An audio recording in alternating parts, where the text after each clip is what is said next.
Everybody, আসসালামু আলাইকুম। আজকে যাচ্ছি, সময় খুব কান্নাকাটি করছে, তো সেই কারণে আমাকে এখন যেতে হচ্ছে ছেলেকে ওখানে দেখা করতে, দেখতেছি ছেলে কী করছে।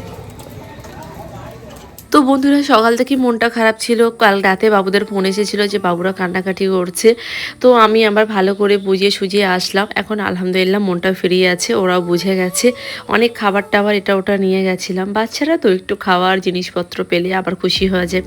যাই হোক, সব কিছু দিয়ে মনটা ঠিক করে দিয়ে আসলাম। আর আমরা এখন সিদ্ধান্ত নিলাম, আমি এবং আমার বান্ধবী, চলো আমরা একটু ঘুরে আসি কোথা থেকেও। তো সিদ্ধান্ত নিয়ে ওরা দেখো আগে যাচ্ছে, তো বললো চলো তাহলে মালঞ্চ নোনামাটির দিকে যাওয়া যাক। তো নোনামাটিতে সিদ্ধান্ত করে পরে বলছে না, আমরা কচিপাতা রেস্টুরেন্টে ঢুকবো, নোনামাটিতে যাবো না। এর আগে নোনামাটিতে যাওয়া হয়েছে। ওমা, কচিপাতাতে গিয়ে দেখছি কচিপাতায় কোনো কচি নেই, শুধুমাত্র আমরাই আছি। এই দেখে তো আবার ব্যাক করলাম যে এখানে কেউ নেই, শুধু আমরা, কেমন খাবার হবে তার ঠিক নেই। আবার নোনামাটির দিকে পাটা বাড়িয়ে দিলাম।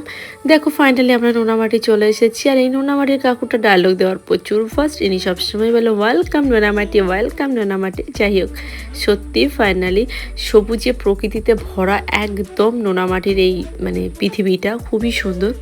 যারা সবুজ প্রকৃতিকে ভালোবাসো, একটু কয়েকটা মুহূর্তের জন্য যারা অনুভব করতে চাও যে একদম সবুজ প্রকৃতির মাঝে নিজেকে মিশিয়ে রাখবো, তারা অবশ্যই নোনামাটিকে চুজ করতে পারো। খুবই খুবই সবুজে ঘেরা একটা জায়গা, যেদিকে তাকাবি চারিপাশটাই শুধু সবুজে ভরা।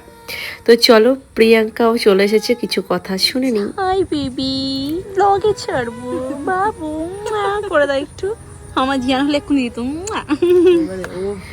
তারপর এখান থেকে একটু গল্প টল্প দিয়ে প্রিয়াঙ্কা যে একটু সিগারেট খাচ্ছিল, একটু সিগারেটের ফিল নেয়।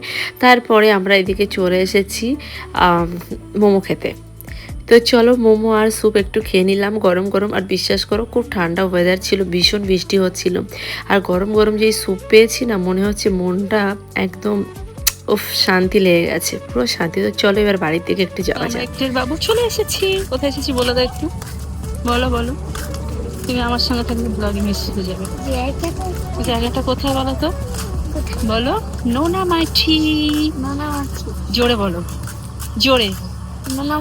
নোনামাটি বলো। কোথায় এসেছি আমরা? Nonamati. Hi baby, hello everybody.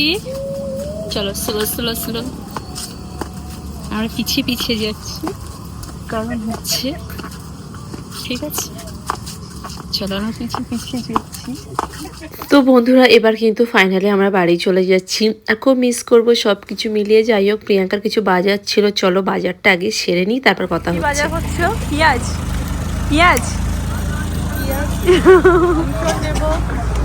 আর কি নেবে?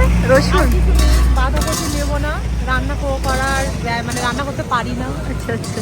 পেঁয়াজ লঙ্কা রসুন দিয়ে ঘাটাঘুটি করে আমি ঝাল করে খাবো। ও গুড। সব রকম তুলে দিও না।